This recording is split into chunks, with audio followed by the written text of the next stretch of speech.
सो हे अस्सलाम वालेकुम एवरीवन। आज मैं आप लोग को sunny morning everything I need to know I learned in the forest and to dear के क्वेश्चंस बोलूँगी। सिर्फ ये क्वेश्चंस पढ़ के जाओ हर टेस्ट से पहले, तो इंशाल्लाह you will score full marks. क्योंकि इंग्लिश एक ऐसा सब्जेक्ट है जिसमें क्या है पता है, आपको सिर्फ इंपॉर्टेंट क्वेश्चंस पता रहना चाहिए और किस वे से आपको आंसर करना है वो पता रहना चाहिए। जो हर एक क्वेश्चन यहाँ पे दिखा रही हूँ वो हर एक क्वेश्चन का आंसर ढूंढो और अच्छे से प्रिपेयर करके जाओ और लॉन्ग क्वेश्चंस लिखने की प्रैक्टिस डाल लो, क्योंकि ज़्यादा बड़े आंसर लिखोगे तो ही मार्क्स मिलेंगे। हाँ, ये सब लोग बोलते हैं, बट मैं एक चीज़ ये भी बोलूँगी कि इंपॉर्टेंट पॉइंट्स अगर उसमें हैं और आप छोटा भी लिखे तो फ़र्क नहीं पड़ता, आपको मार्क्स मिलेंगे ही मिलेंगे। बिकॉज वो एक पैटर्न रहता है चेक करने का, तो उससे करेंगे। अर्थ यूनिवर्सिटी बहुत बहुत इंपॉर्टेंट है देखो।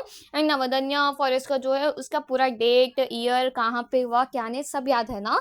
और अर्थ यूनिवर्सिटी का भी याद है ना, चिपको मूवमेंट का याद है ना।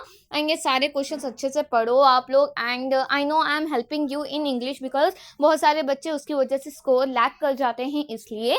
एंड आई विल सजेस्ट कैसे पढ़ना है। सबसे पहले क्या करो, एक्सप्लेनेशन अच्छे से सुनो। जो टीचर्स आपको पढ़ा रहे हैं उनका एक्सप्लेनेशन सुनते टाइम सो मत, क्योंकि इंग्लिश बहुत इंपॉर्टेंट है, हिंदी भी। एंड तो क्या है, एक्सप्लेनेशन सुनने के बाद आप लोग आओ ये क्वेश्चंस को मार्क कर लो अपनी बुक में, इसके आंसर्स ढूंढो और पढ़ो। एक क्वेश्चन जब पढ़ रहे हो तो सोचो दिमाग में कि कैसे वैरायटी ऑफ क्वेश्चन पूछ सकते हैं, क्योंकि इंग्लिश में क्या भी पूछो आपको लिखना तो इंपॉर्टेंट चीज़ ही है ना। पूरा कॉन्सेप्ट आपको अगर आ गया, पूरी स्टोरी आपको पता है तो आप अपने आप से लिख सकते हो। तो क्या करो, आपको कॉन्सेप्ट समझना है यानी कि एक्सप्लेनेशन समझना है, उसके बाद आपको उसके क्वेश्चन आंसर लिखने आना चाहिए। और ये क्वेश्चन आंसर जो मैं बोल रही हूँ वो अच्छे से फॉलो करो, क्योंकि मैं वो सब चीज़ें एक्सपीरियंस करके आ चुकी हूँ, तो मुझे पता है कौन से चैप्टर से क्या पूछेगा। Everything I need to know I learned in the forest बहुत टफ चैप्टर लगता है, बहुत बहुत आसान है वो। आप लोग ये क्वेश्चंस पढ़ो, उसके बाद आपको आसान लगने लगेगा।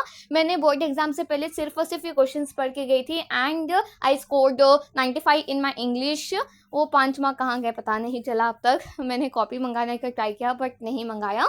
एंड ग्रामर तो बहुत आसान रहता है, I will help you in grammar also. तो इस तरह से आपको प्रैक्टिस करना है English and hope so this might be helpful, क्योंकि इंग्लिश और हमारे सिलेबस के अकॉर्डिंग इंग्लिश के कोई भी वीडियो ज़्यादा यूट्यूब पे नहीं है, इसलिए मैं ये वीडियोस अपलोड कर रही हूँ। So it might be helpful. Share करो अपने फ्रेंड्स को और अच्छे से इंग्लिश को भी फोकस करो, क्योंकि इंग्लिश ऐसा सब्जेक्ट है जहाँ पे हम लोग तो सब जगह ढूंढते हैं कि कुछ कहीं से क्वेश्चन मिल जाए, बट नहीं मिले तो बुरा लगता। बिकॉज मेरे वक्त पे भी मुझे नहीं मिल रहे थे, इसलिए मैं प्रोवाइड कर रही हूँ। एंड फॉलो दिस पेज, क्योंकि हर एक चैप्टर के भी डालूंगी मैं। सो ओके, इंशाल्लाह, अल्लाह हाफिज़, ऑल द वेरी बेस्ट।